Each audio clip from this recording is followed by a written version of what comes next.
অবৈধভাবে অবস্থানের দায়ে এখনো মালয়েশিয়ায় জেল খাটছেন অনেক বাংলাদেশি। জানালেন ফেরত শ্রমিকরা। নতুন করে পাঠানোর আগে অবৈধদের বৈধ করার প্রক্রিয়া শুরুর তাগিদ বিশেষজ্ঞদের। উন্নয়নের ধারা অব্যাহত রাখতে আওয়ামী লীগ সরকারের বিকল্প নেই। হাঙ্গেরির বুদাপেস্টে বাংলাদেশিদের দেওয়া সংবর্ধনায় প্রধানমন্ত্রী। প্রাথমিক স্তরে দুটি পাবলিক পরীক্ষায় অংশ নেয় স্বাভাবিক বিকাশ ব্যাহত হচ্ছে শিশুদের। বঞ্চিত শৈশবের আনন্দ থেকে অভিমত শিক্ষাবিদদের। পিইসি পরীক্ষা বাতিলের পরামর্শ। বাংলাদেশ ব্যাংকের রিজার্ভের চুরি হওয়া অর্থ ফেরত দিতে বাধ্য নয় ফিলিপিন্স, মন্তব্য আরসিবিসির। এমন বক্তব্য অপ্রাসঙ্গিক বললেন আইনমন্ত্রী। এবং দেশে ডাউনলিংকের মাধ্যমে বিদেশি চ্যানেলে দেশি বিজ্ঞাপন প্রচার বন্ধ সহ 5 দফা দাবিতে কেন্দ্রীয় শহীদ মিনারে শিল্পী কলাকুশলীদের মহাসমাবেশ। শিল্প রক্ষার দাবি।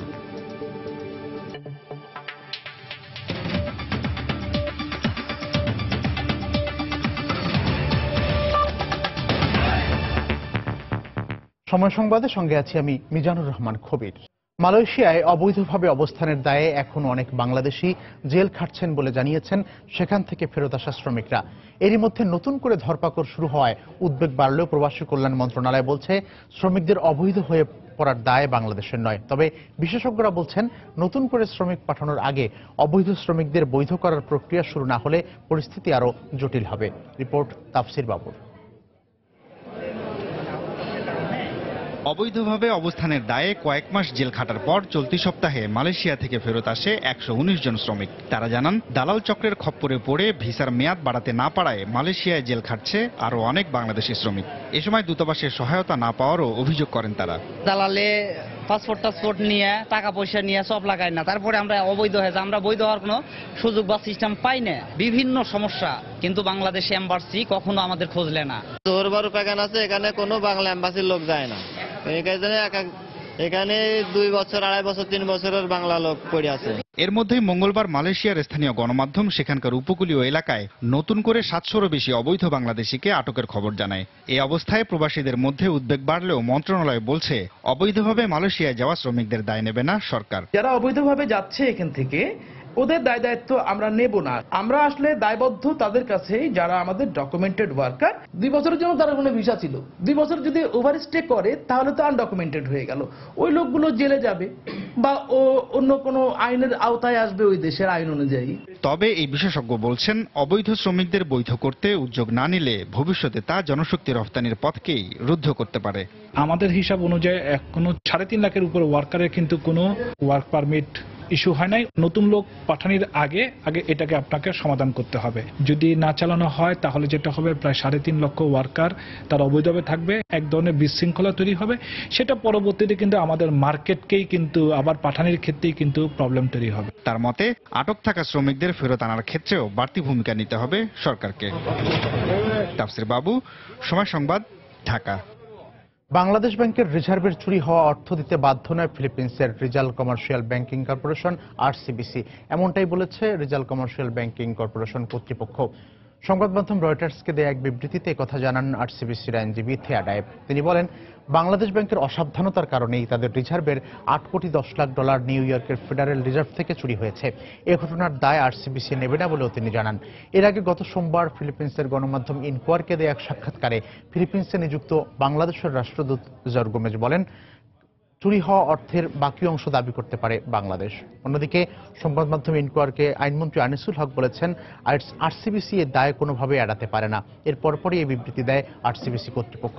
বর্তমানে রিজার্ভের অর্থ উদ্ধারে আইনমন্ত্রী আনিসুল হকের নেতৃত্বে 5 সদস্যের প্রতিনিধি দল ফিলিপিন্স সফরে রয়েছেন। দেশে উন্নয়নের ধারা অব্যাহত রাখতে আওয়ামী লীগ সরকারের বিকল্প নেই বলে মন্তব্য করেছেন প্রধানমন্ত্রী শেখ হাসিনা। মঙ্গলবার হাঙ্গেরির বুদাপেস্টে সর্ব ইউরোপীয় আওয়ামী লীগের এক সংবর্ধনা অনুষ্ঠানে তিনি বাংলাদেশের ভাবমূর্তি উন্নয়নে প্রবাসীদের কাজ করার আহ্বান জানান। প্রধানমন্ত্রী বিএনপির সমালোচনা করে বলেন তারা ক্ষমতা এলে গণতন্ত্র ব্যাহত হবে। বাংলাদেশ আমরা স্বাধীন করেছি, আমাদের একটাই লক্ষ্য যে বাংলাদেশকে আমরা উন্নত সমৃদ্ধ করতে চাই। জাতির হত্যার পর থেকে আমরা দেখছি যে বাংলাদেশে কি ছিল, 19টা কু হয়েছে, একটা পর একটা কু, সারা রাত কারফিউ। যদিও জিয়াউর রহমানের দল বলে তারা কি গণতন্ত্র দিয়েছে, তাহলে যে গণতন্ত্র তো না, ওটা তো কান্ট্রি গণতন্ত্র। অভিভাবকদের দুর্ভোগ, শিক্ষাবিদদের আপত্তি আর জাতীয় শিক্ষানীতি বিরোধী হওয়া সত্ত্বেও প্রাথমিক শিক্ষা স্তরে দুটি পাবলিক পরীক্ষা অংশ নিতে হচ্ছে শিশুদের। শিক্ষাবিদরা মনে করেন এর ফলে পরীক্ষার ভারে জর্জরিত শিশুদের স্বাভাবিক বিকাশ ব্যাহত হচ্ছে, তারা বঞ্চিত হচ্ছে শৈশবের নির্মল আনন্দ থেকে। যত দ্রুত সম্ভব এ পরীক্ষা বাতিল করে শিক্ষানীতি অনুযায়ী শুধুমাত্র অষ্টম শ্রেণীতে প্রাথমিক শিক্ষা সমাপনী পরীক্ষা নেয়ার পরামর্শ তাদের। রিপোর্ট পারমিতা হেমের। যত উন্নত শিক্ষা ব্যবস্থা, পরীক্ষার সংখ্যা ততই কম। পুরো পৃথিবী যেখানে এই নিয়মে চলছে, সেখানে একেবারেই উল্টো চিত্র আমাদের দেশে। জাতীয় শিক্ষানীতিতে অষ্টম শ্রেণী পর্যন্ত প্রাথমিক শিক্ষার কথা উল্লেখ থাকলেও ক্লাস 5-এ পিইসি ও ক্লাস 8-এ জেএসসি দুটি পাবলিক পরীক্ষা অনুষ্ঠিত হয়। 2009 সালে শিশুদের পরীক্ষা ভীতি কমাতে এ পদ্ধতি চালু করা হয়েছিল। 7 বছর পর দেখা যাক শিশুদের পরীক্ষা ভীতি কতটা কমেছে। প্রথম পরীক্ষাটা যখন দিতে আসছিলাম তখন অনেক নার্ভাস লাগতেছিল, ভয়ও লাগছিল। বাবা বলে যে পরীক্ষার জন্য ভালো করে পড়ো, ভালো করে রিভিশন দাও, আর গোল্ডেন প্লাস পেতেই হবে। জিপিএ 5 পেতে হবে আর বৃত্তি পেতে হবে।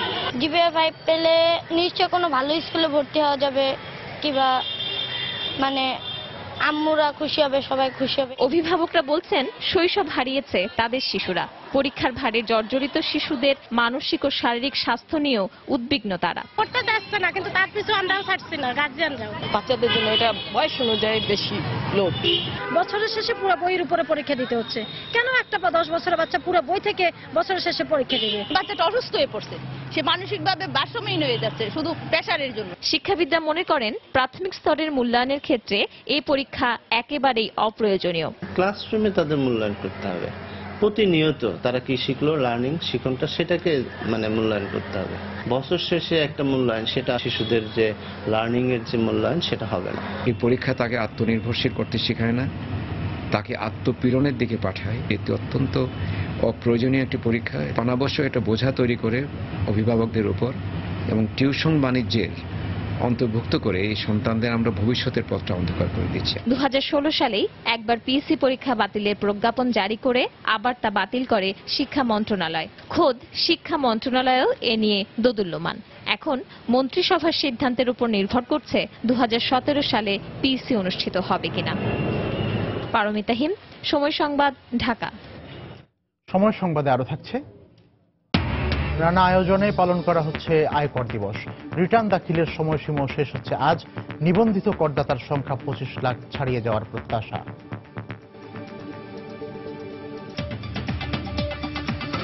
প্রতিষ্ঠার 38 বছর ধরে জেলা প্রশাসনের নিয়ন্ত্রণে থাকা খাস জমিতে চলছে চট্টগ্রাম মেট্রোপলিটন পুলিশ সিএমপির কার্যক্রম। একই সাথে 3 যুগের বেশি সময়ও নিজস্ব বিধিমালা প্রণয়ন না হওয়ায় নির্ভর করতে হচ্ছে পিআরবির ওপর। তবে দখলে থাকা জমিটি 4 কোটি টাকার বিনিময়ে কেনার প্রক্রিয়া চলছে বলে জানিয়েছেন পুলিশ কমিশনার। রিপোর্ট কমলদের। 1978 সালের 30 নভেম্বর অধ্যাদেশের মাধ্যমে কার্যক্রম শুরু করে চট্টগ্রাম মেট্রোপলিটন পুলিশ সিএমপি। তখন 60 বর্গমাইল এলাকায় 10 লাখ নগরবাসীর জন্য থানা সংখ্যা ছিল 6টি। কার্যক্রম শুরুর কয়েক বছরের মধ্যে স্বতন্ত্র বিধিমালা প্রণয়ন করে ঢাকা মেট্রোপলিটন পুলিশ ডিএমপি এগিয়ে গেল, পিছিয়ে পড়ে সিএমপি।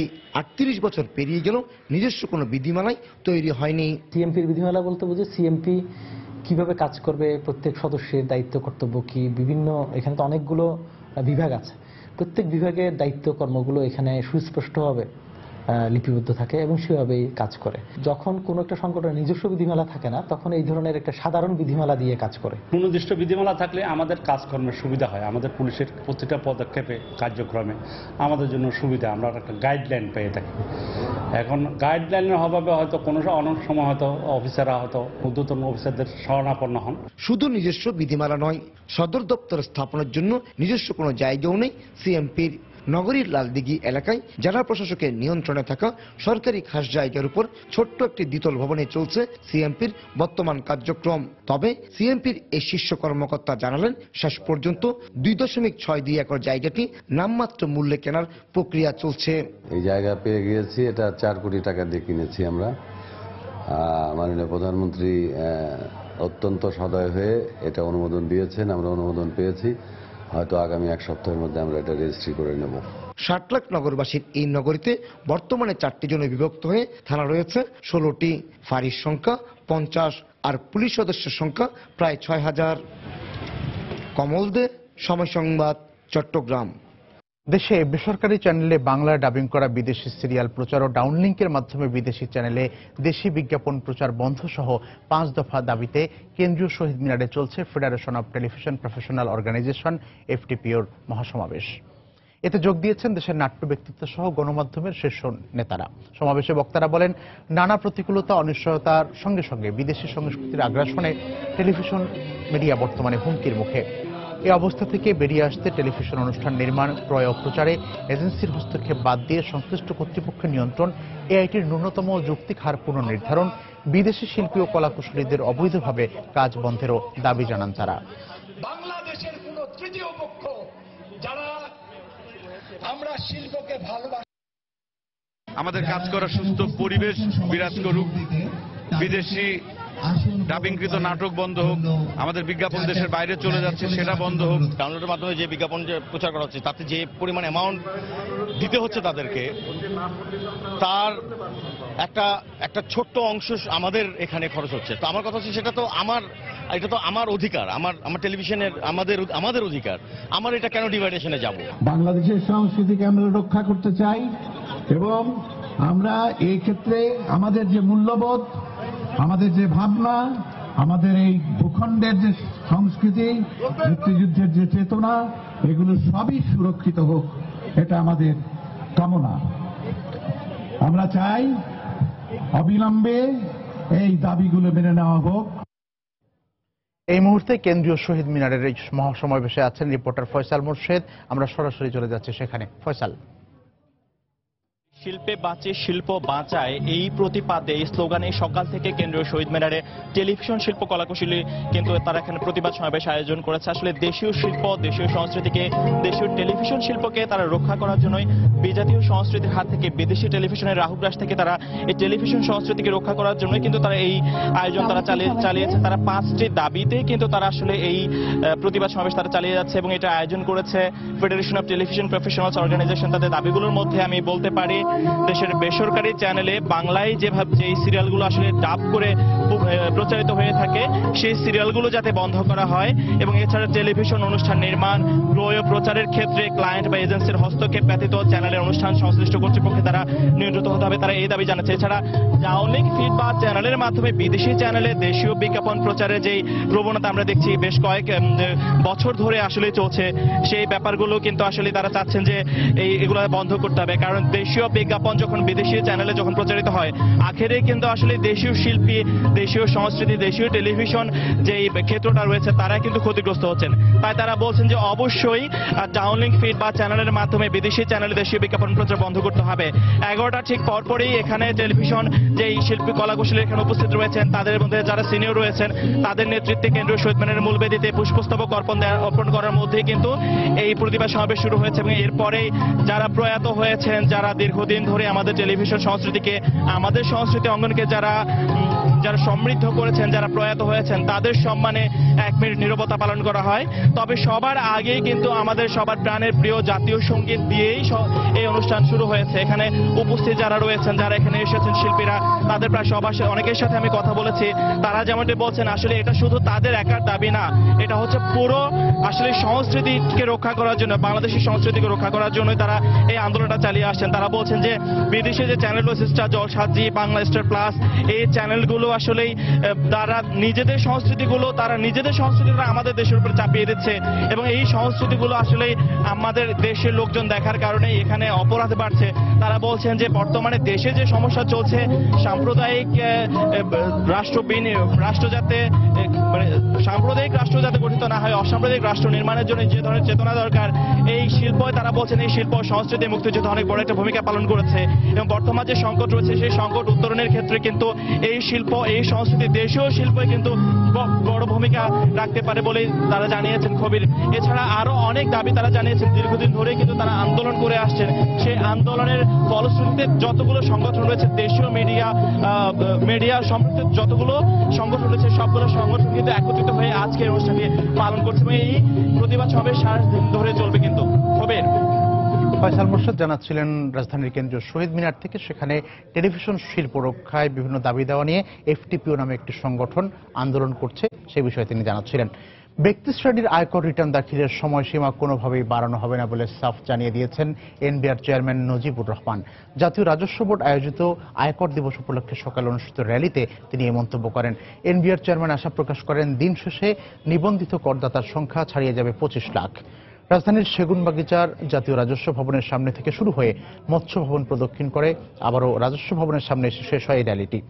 এর আগে এক বিবৃতিতে আয়কর রিটার্ন দাখিলের সুবিধার জন্য শেষ দিন সব তফসিলি ব্যাংক রাত 8টা পর্যন্ত খোলা রাখার নির্দেশ দিয়েছে বাংলাদেশ ব্যাংক।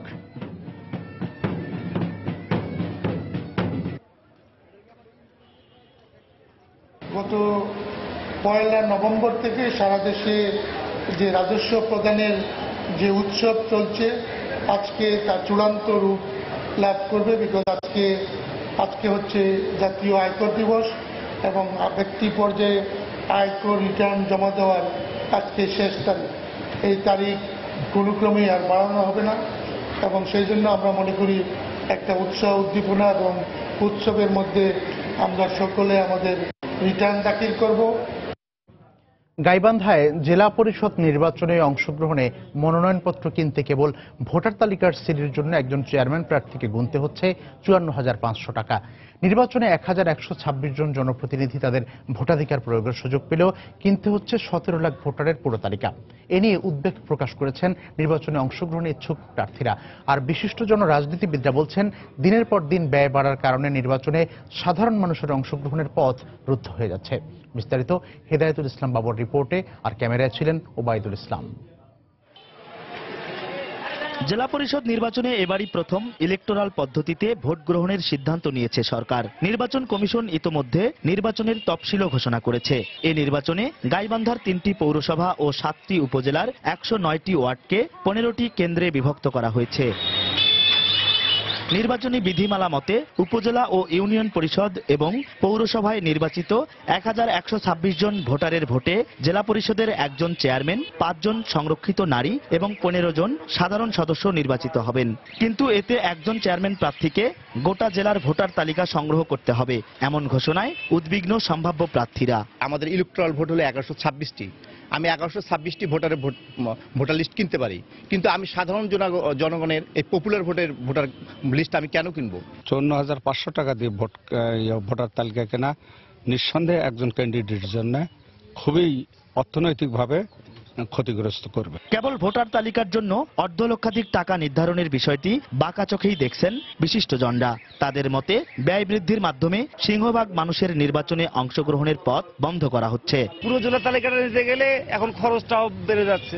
কাজেই নিঃসন্দেহে এই ঘটনাটি, এই সিদ্ধান্তটি কমিশনের নেওয়াটা সঠিক হয় নাই বলে আমি মনে করি। এই ভোটের মধ্য দিয়ে পুঁজিপতি ব্যবসায়ী বড়লোক প্রার্থীরা তাদের এই সুযোগটা বেশি করা হচ্ছে, আর সাধারণ মানুষের সুযোগটা কমে যাচ্ছে। জেলা নির্বাচন কর্মকর্তা বলছেন, সিদ্ধান্তটি উচ্চ পর্যায়ের, এ বিষয়ে তার কিছুই করার নেই।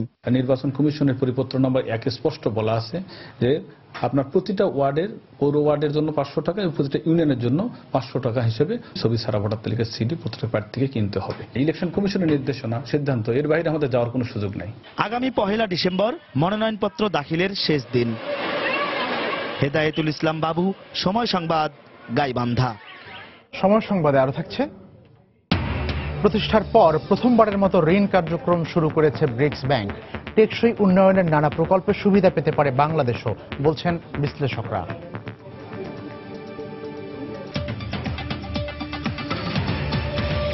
রাজধানীর রামপুরায় গুলিতে 2 জন নিহত হয়েছে। র্যাব বলছে বন্দুকযুদ্ধে নিহত হয়েছে তারা।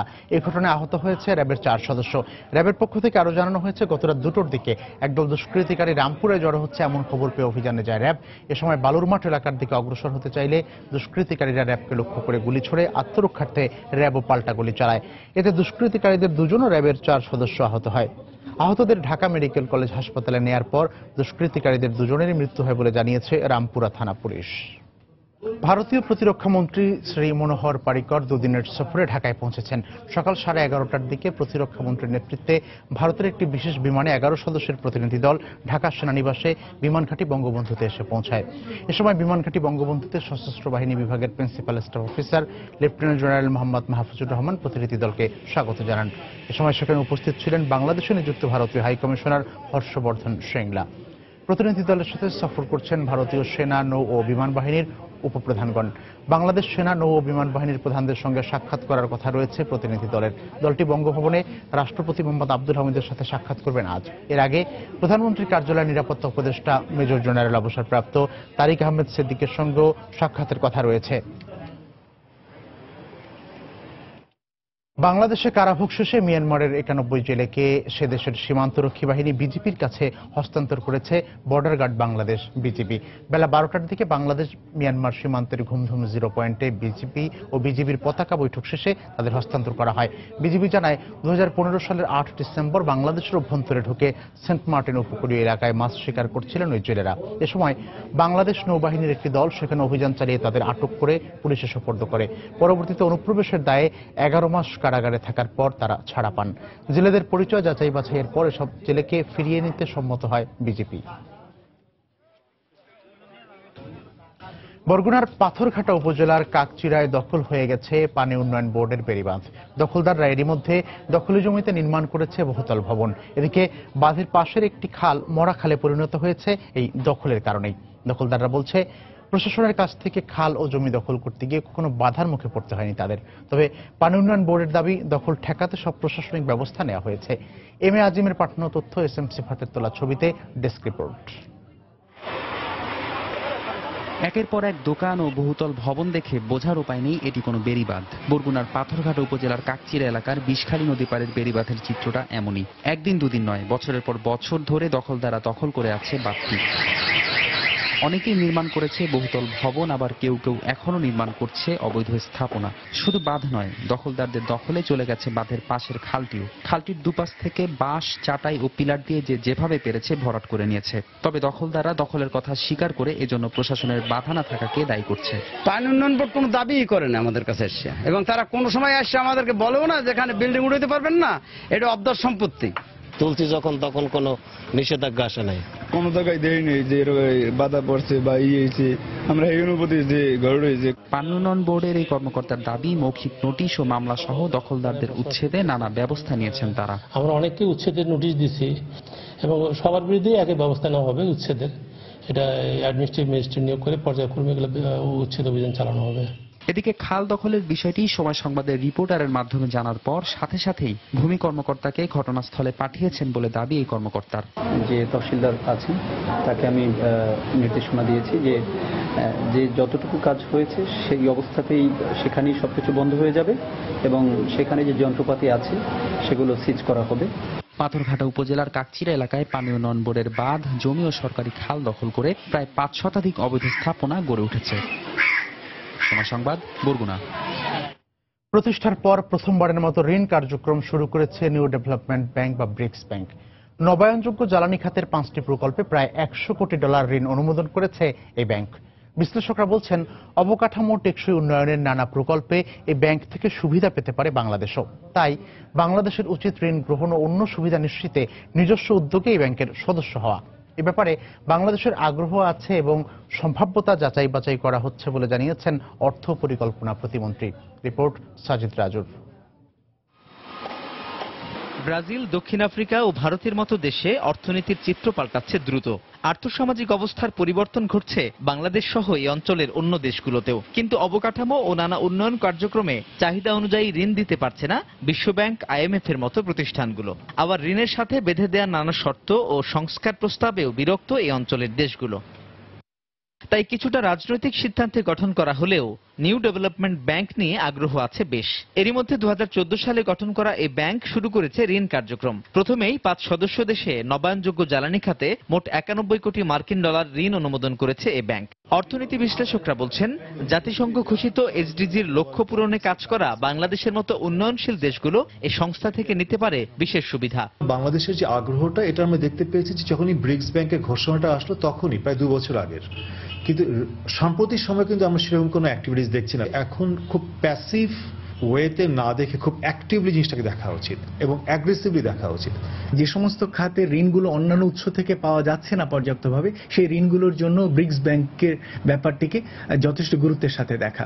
যতটুকু জানা যায় যে ব্রিক্স ব্যাংক তার নিজেদের যারা পার্টনার মেম্বার রয়েছেন এর বাইরেও প্রায় 25% পর্যন্ত ইকুইটি তারা বড়োয়ার মেম্বারদের ভিতরে বিতরণ করবেন।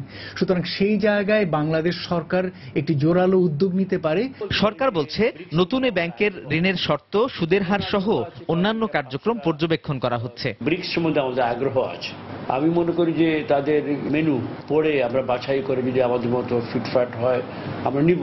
তাদের চার্টারে তারা কি 5-এর বাইরে আরো বাড়াবে কিনা, যদি তারা বাড়ায় আমরা একটা ভালো প্রার্থী।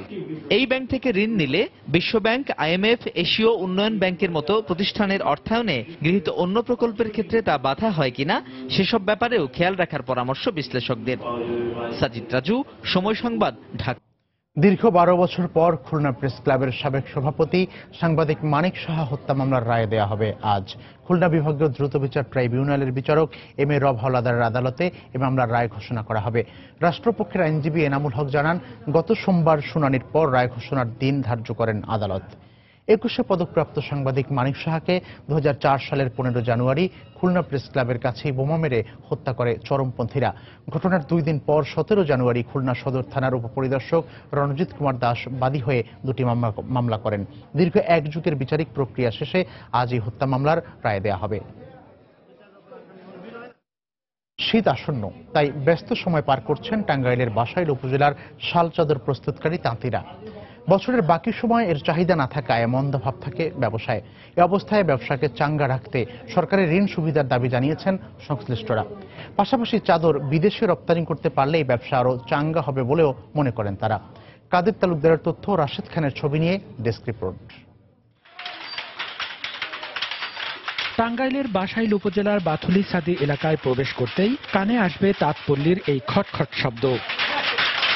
ঠান্ডার প্রকোপ বাড়তে শুরু করায় বাড়ছে চাদরের চাহিদা, তাই অত্যন্ত ব্যস্ত সময় পার করছেন তাঁতিরা। মনের মাধুরী মিশিয়ে শিল্পীরা তৈরি করছেন মণিপুরি, পাট্টা, হাই চয়েজ, নয়নতারা, ফ্রক প্রিন্ট ও ভাস বুটিক সহ বাহারি নকশার প্রায় 25 প্রকারের চাদর। শীত আসছে, এখন অনেক বেশি কামের চাপ। আমরা রাত দিন 24 ঘন্টা আর কি মেশিন চলে। আমাদের প্রোডাকশন একটু বেশি হচ্ছে, মহাজন তাতে খুশি, শ্রমিকও কাজ করে অনেক খুশি।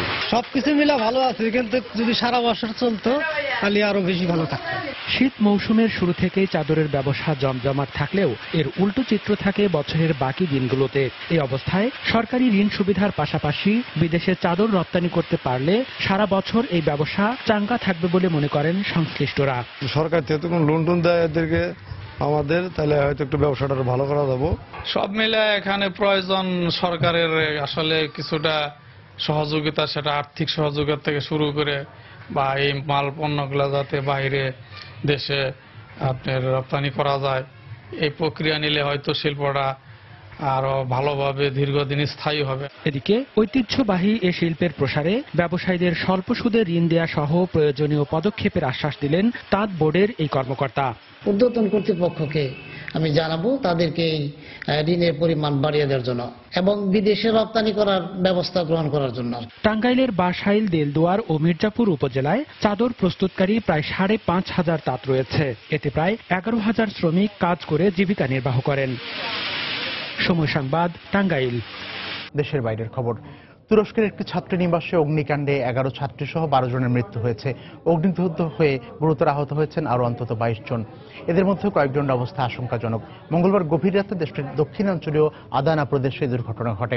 নিহতদের মধ্যে ছাত্রীনিবাসটির এক কর্মকর্তা রয়েছেন বলে জানা গেছে। প্রত্যক্ষদর্শীরা জানান, ছাত্রীনিবাসের নিম্ন মাধ্যমিক ও মাধ্যমিক শ্রেণীর ছাত্রীরা থাকতেন। শর্ট সার্কিট থেকে আগুনের সূত্রপাত বলে প্রাথমিকভাবে ধারণা করছে দমকল বাহিনী। টেলিভিশনে প্রকাশিত ছবিতে বহুতল ভবনটির ছাদ থেকে আগুনের শিখা উঠতে দেখা গেছে। দমকল কর্মীদের প্রায় 3 ঘন্টার চেষ্টায় আগুন নিয়ন্ত্রণে আসে বলে জানায় স্থানীয় গণমাধ্যম। বিপিএল এর খবর। আজ দিনের প্রথম ম্যাচে টেবিল টপার ঢাকা ডায়নামাইটসের মুখোমুখি হবে রংপুর রাইডার্স। জয়ের মধ্যে থাকলেও গ্রুপের বাকি 3 ম্যাচে এই ধারাবাহিকতা ধরে রেখে প্লে অফ নিশ্চিত করতে চায় বিপিএল এর ডাবল চ্যাম্পিয়নরা। অন্যদিকে হঠাৎই ছন্দপতন হওয়া রংপুর রাইডার্সের লক্ষ্য এই ম্যাচ জিতে জয়ের ধারায় ফেরা। মিরপুর শেরেবাংলা স্টেডিয়ামে ম্যাচটি শুরু হবে দুপুর 1টায়।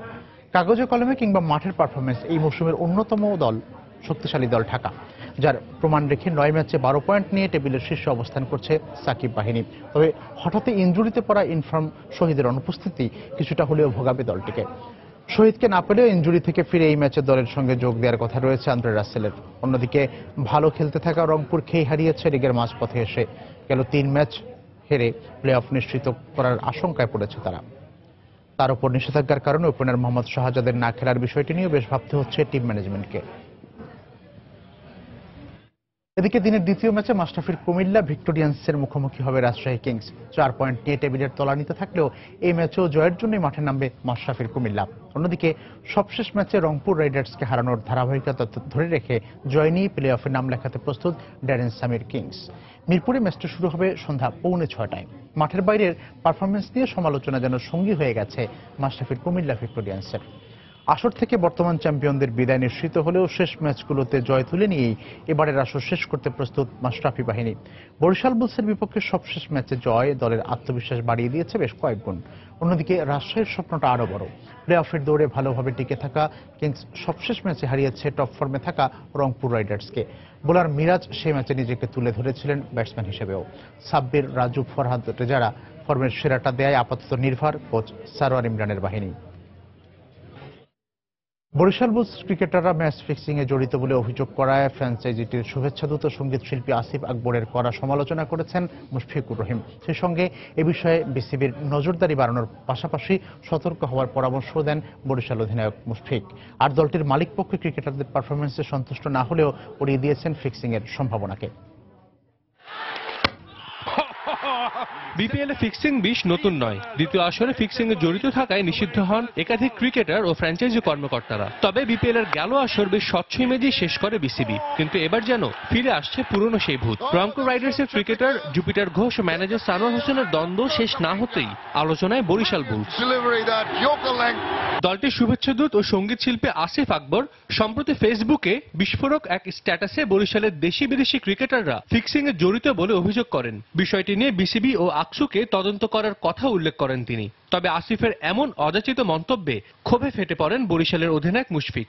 উনি যেটা লিখেছেন আমি তো মানে খুবই কষ্ট লাগতেছে যে উনি কি ওটার মাথা ঠিক অবস্থায় লিখেছেন নাকি বেঠিক অবস্থায় সেটা আমি নিজেও জানি না। But the way he write it's really it's কি বলবো যে একজন মানুষের পক্ষে কখনো এটা লেখা সম্ভব না পাগল ছাড়া। উনি যেখানে লিখেছেন তিনি নিশ্চিত কিন্তু প্রমাণ নাই। তো এটা what kind of language is this যে তিনি নিশ্চিত কিন্তু ওনার কাছে প্রমাণ নেই। তো এটা আসলে বলে দেয় যে উনি কোন সেন্সে ছিল এবং কোন পেপার লিখেছেন। প্রথম দিকে ভালো করলেও টানা 4 ম্যাচ হেরে প্লে অফ খেলাটা এখন প্রায় অসম্ভব বরিশালের জন্য। তাই তো বরিশাল বুলস মালিক পক্ষের মনেও সন্দেহের বীজ। শুরুটা আমাদের কেমন জানি আগের মতন হচ্ছে না আর কি। ডেফিনেটলি প্লেয়ারদের পারফরমেন্সটা একটু বেটার হলে আমাদের লক্ষ্য যাতে যে বুঝতে পারতাম আর কি। আমরা তো ভিতর থেকে কিছুই বুঝতে পারতেছি না বা কি করতেছে প্লেয়ারের সাথে মানে কোনো রকমের এইসব নিয়ে আলাপ আলোচনা করলে হয়তো টিমের একটা স্পিডটা নষ্ট হয়ে যাবে। আর ফিক্সিং বিষ ডালপালা মেলার আগেই এই বিষয়ে বিসিবির নজরদারি বাড়ানোর পরামর্শ বরিশাল অধিনায়কের। ওয়ার্ল্ড ক্রিকেটে শুধু বিপিএল না অনেক জায়গায় কিন্তু এটা প্রমাণিত হয়েছে যে এরকম থাকতেই পারে। তো আমার মনে হয় এটা বোর্ড আছেন এটার দায়িত্বে, তাই তো আশা করবো যে এরকম যদি কিছু হয়েও থাকে অবশ্যই এটা একটা অ্যালার্মিং। বাট আমার মনে হয় যে অ্যাজ এ প্লেয়ার হিসেবে আমরা যতদিন অনেস্ট আছি ইনশাল্লাহ এরকম কিছু হবে না। বিপিএল এর ফিক্সিং নিয়ে বিসিবির অভিজ্ঞতা মোটেও সুখকর নয়। আবারও সেরকম কিছুর পুনরাবৃত্তি যেন না হয় তার জন্য শক্ত হাতেই মাঠে নামতে হবে ক্রিকেট বোর্ডকে। সাজিদ মুস্তাহিদ, সময় সংবাদ, ঢাকা। এ পর্যায়ে শীর্ষ সংবাদ জানিয়ে দিচ্ছি আরেকবার। অবৈধভাবে অবস্থানের দায়ে এখনো মালয়েশিয়ায় জেল খাটছেন অনেক বাংলাদেশি, জানালেন ফেরত শ্রমিকরা। নতুন করে পাঠানোর আগে অবৈধদের বৈধ করার প্রক্রিয়া শুরুর তাগিদ বিশেষজ্ঞদের। উন্নয়নের ধারা অব্যাহত রাখতে আওয়ামী লীগ সরকারের বিকল্প নেই, হাঙ্গেরির বুদাপেস্টে বাংলাদেশিদের দেয়া সংবর্ধনায় প্রধানমন্ত্রী। প্রাথমিক স্তরে দুটি পাবলিক পরীক্ষায় অংশ নেয় স্বাভাবিক বিকাশ ব্যাহত হচ্ছে শিশুদের। বঞ্চিত শৈশবের আনন্দ থেকে অভিমত শিক্ষাবিদদের। পিএসসি পরীক্ষা বাতিলের পরামর্শ। বাংলাদেশ ব্যাংকের রিজার্ভের চুরি হওয়া অর্থ ফেরত দিতে বাধ্য নয় ফিলিপিন্স। মন্তব্য আরসিবিসির। এমন বক্তব্য অপ্রাসঙ্গিক বললেন আইনমন্ত্রী। দেশে ডাউনলিংকের মাধ্যমে বিদেশি চ্যানেলে দেশি বিজ্ঞাপন প্রচার বন্ধ সহ 5 দফা দাবিতে কেন্দ্রীয় শহীদ মিনারের শিল্পী কলাকুশলীদের মহাসমাবেশ। শিল্প রক্ষার দাবি। এই ছিল এখনকার মতো। যে কোনো খবর পেতে ভিজিট করুন সময়নিউজ.tv। যে কোনো বাংলা লিঙ্ক ও রবি নম্বর থেকে সময় সংবাদের খবর অনুষ্ঠান সম্পর্কে জানতে এবং যে কোনো তথ্য সময় সংবাদকে জানাতে ডায়াল করুন 16242 নম্বরে। এছাড়া এইমাত্র পাওয়া খবর মোবাইলে পেতে SMS করুন *BN লিখে পাঠিয়ে দিন 16242 নম্বরেই। সঙ্গে থাকুন সময়।